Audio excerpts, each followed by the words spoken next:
Okay, so of course, first thing we have to do is tip the boat over. And as I've said before, easiest way to tip the boat over in very light wind is to go right to the back. I'm going to pull off the trapeze. Here we go. And there it is, we've gone. All right, so as always, we're getting out from under the trampoline straight away. And I'm going to go through this gap between the connecting bar and the hull to get on. Making sure I don't kick the rudders up if at all possible. Okay, so it's time to deploy the capsize righting frame. So what is actually going on with a capsize righting frame?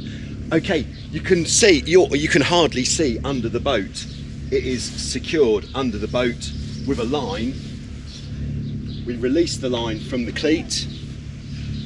That then means the frame is free to swing. We can then pull the frame out. And there we are. And that is an absolute truck ton of leverage. So I'm just going to release the rope from the cleat and pull it all the way out. And then one difference here to how we did it earlier, maybe is it even necessary? Now what I was thinking was I could take the line that holds it out and tie it forwards to make sure it stays in position. Good idea? Yeah, because otherwise when we get out there it might swing in. So I'm just going to have to untie the stopper knot. Of course, if you were a pro level capsize righting frame user, you would probably have a piece of thick bungee or something which you could just clip on to the front. Yeah, clipping it on would be easier because in this wind we are throwing some shapes. We're going bow down a bit. Oh, back a bit, love. Okay, nice. And just want to get one half hitch on there and I think that will do it. Yeah, okay. Okay, so let's see how it works.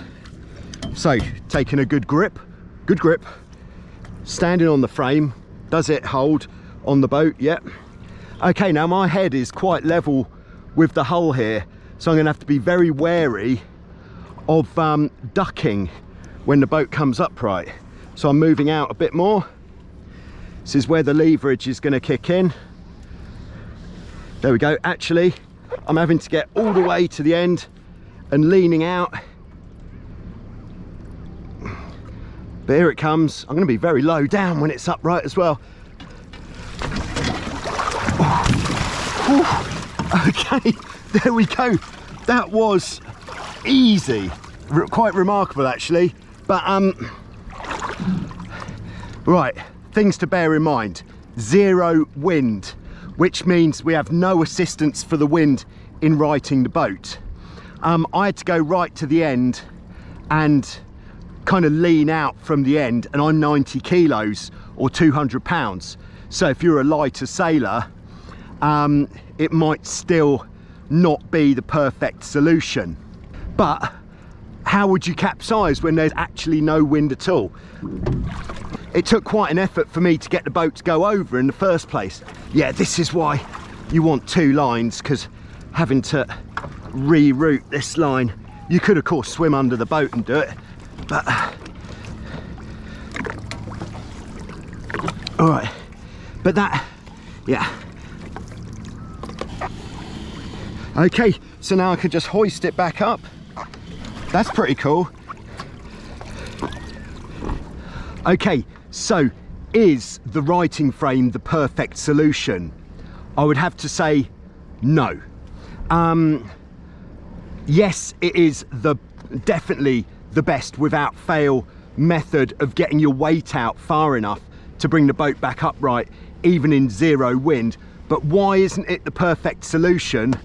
First reason is because this thing weighs about 20 kilos. That's a lot of extra weight for your boat, which you perhaps don't want. And the second thing, and I don't like this very much, is because the frame is under the trampoline, when you're kneeling on the trampoline in certain positions, you're actually going onto the frame, which isn't very nice for your knees. It is the easiest way of getting your boat back upright. That is the bottom line. Thanks for watching, and I'll see you soon with some more on Joyrider TV. Now time to try to get back in with no wind. How are we going to do that?